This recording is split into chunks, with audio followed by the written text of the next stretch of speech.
If you're putting forth the effort to make fresh juice, then you want your time and energy to be well spent. You want the juice that you're drinking to be the most nourishing, nutrient dense, and beneficial juice that you can make, right?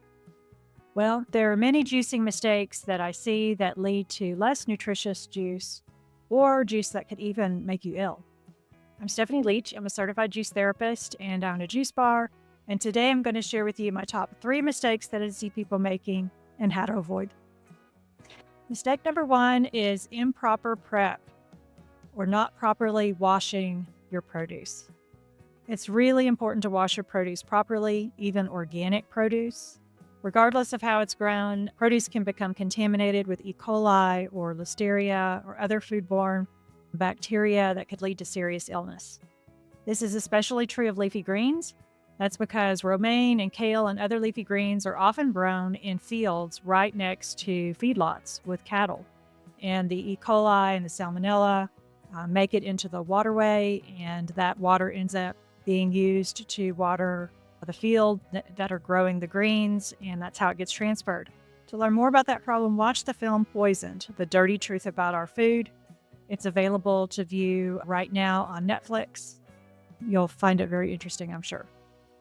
Conventionally grown produce is often laden with pesticides and herbicides. Go to ewg.org and check out their Clean 15 and Dirty Dozen list of produce for more information on this. While most organic and biodynamically grown produce is free of pesticides, about 10% can contain pesticides due to overspray from neighboring farms or from unethical practices. The most effective way to remove harmful bacteria and surface pesticides is with running water and friction. Washing produce under running water and either rubbing with your hand or scrubbing with a brush removes most of the harmful bacteria and about 80% of surface pesticides. So if you put your produce in a sink of water and you're washing it, sometimes a soak can be very helpful to loosen dirt that's stuck on produce. But then when you're done washing it in the sink, make sure you wash it under running water, or else that harmful bacteria could just land right back on your produce. The water should be near the same temperature as your produce. So if you're washing room temp produce, try to wash it with room temp water. If you're washing cold produce, don't use hot water. You could accidentally drive harmful bacteria under the skin of the fruit or vegetable. So you want to use cold water with cold produce. When tested, using a veggie wash or even soap was not more effective at removing pesticides. So don't waste your money on veggie washes. And that splash of vinegar that you see people dumping into their sink is not an effective ratio to remove bacteria and pesticides. So save your money. It might make you feel better, but you would have to use full strength 5% vinegar to remove more pesticides than washing with water alone. And of course, using full strength vinegar would get very expensive and smell very vinegary. A 10% saltwater solution does work better than straight vinegar, but that's a lot of salt. What works best from an affordability and practicality standpoint is to just add a tablespoon of baking soda to a salad spinner size bowl of water, or 2 to 3 tablespoons to a sink of water. And then you'll want to soak your produce for at least 5 minutes. This will remove surface pesticides nearly as good as 100% vinegar, which would be almost 100%. I learned this from Dr. Greger over at nutritionfacts.org, so you can go there and learn more if you'd like.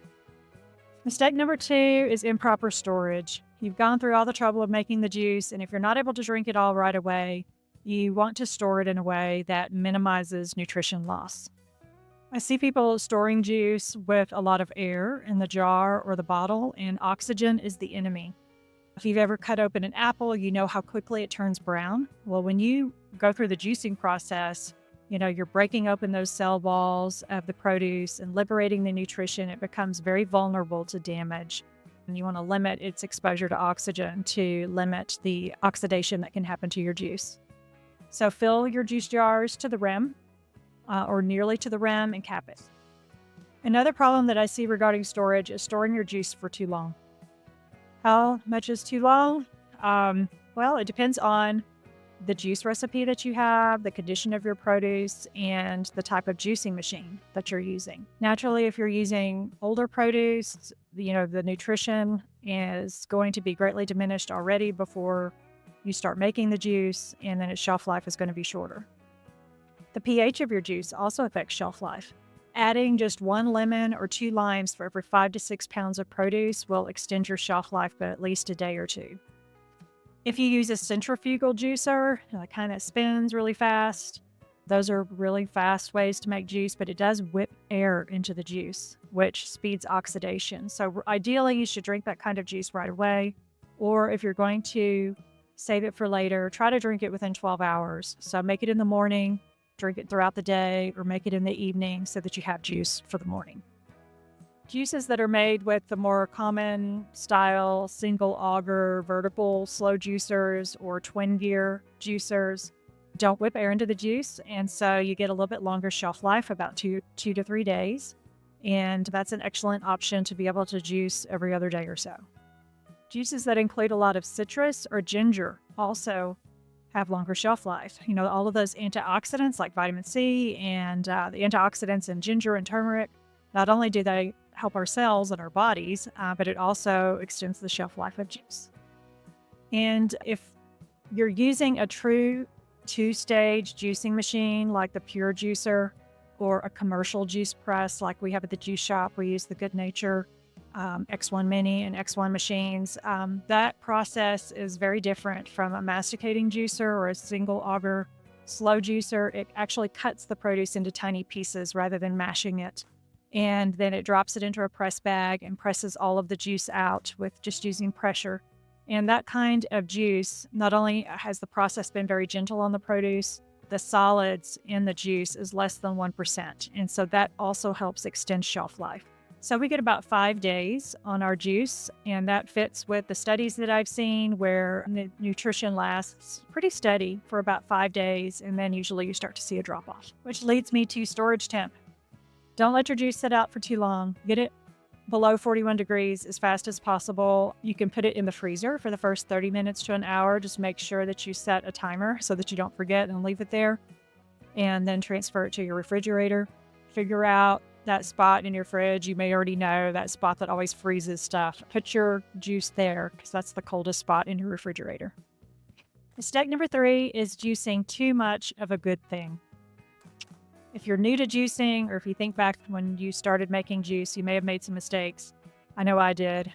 Trying to drink 100% straight beet juice is usually a bad idea. It can lead to some gut upset, nausea, diarrhea. It's very powerful.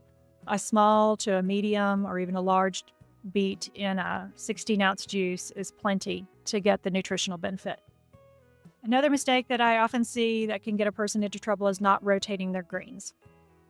Juicing large amounts of cruciferous greens or high oxalate greens could potentially lead to some health problems depending on your current health status.